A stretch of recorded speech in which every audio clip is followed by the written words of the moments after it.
দেশের বিভিন্ন জায়গার আরও কিছু খবর নিয়ে এখন একটি ডেস্ক রিপোর্ট। শহীদ জিয়ার শাহাদাত বার্ষিকী উপলক্ষে ফরিদপুরের অসহায় মানুষের মাঝে ঈদ সামগ্রী বিতরণ করা হয়েছে। শহরের রাজবাড়ী রাস্তার মোড়ে হিমাগার চত্বরে মহানগর কৃষক দল এ আয়োজন করে।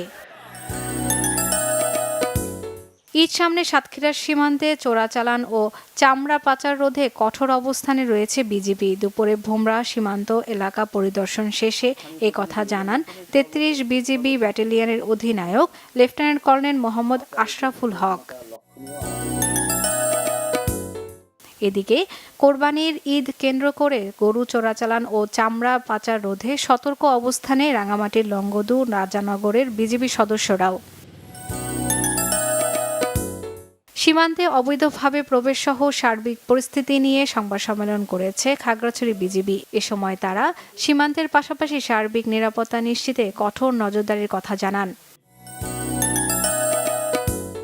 বাগেরহাটের ফকিরহাটের অসহায় ও দুস্থদের মাঝে ঈদ সামগ্রী বিতরণ করা হয়েছে। উপজেলার কাঁঠালতলা মোড়ে ৫ শতাধিক মানুষ এ সহায়তা পান। মানিকগঞ্জে তারুণ্যের আলো মানবিক সংস্থার উদ্যোগে ঈদ সামগ্রী বিতরণ করা হয়েছে। উপজেলার পারিল নূর মহাসিন বিদ্যায়তন মাঠে এসব সামগ্রী বিতরণ করা হয়। গোপালগঞ্জের ইমাম ও মুয়াজ্জিমদের মাঝে ঈদ উপহার বিতরণ করেছে সদর উপজেলা পরিষদ। ৫ উপজেলার ৯৯১ জন ইমাম ও মুয়াজ্জিম এ উপহার পান।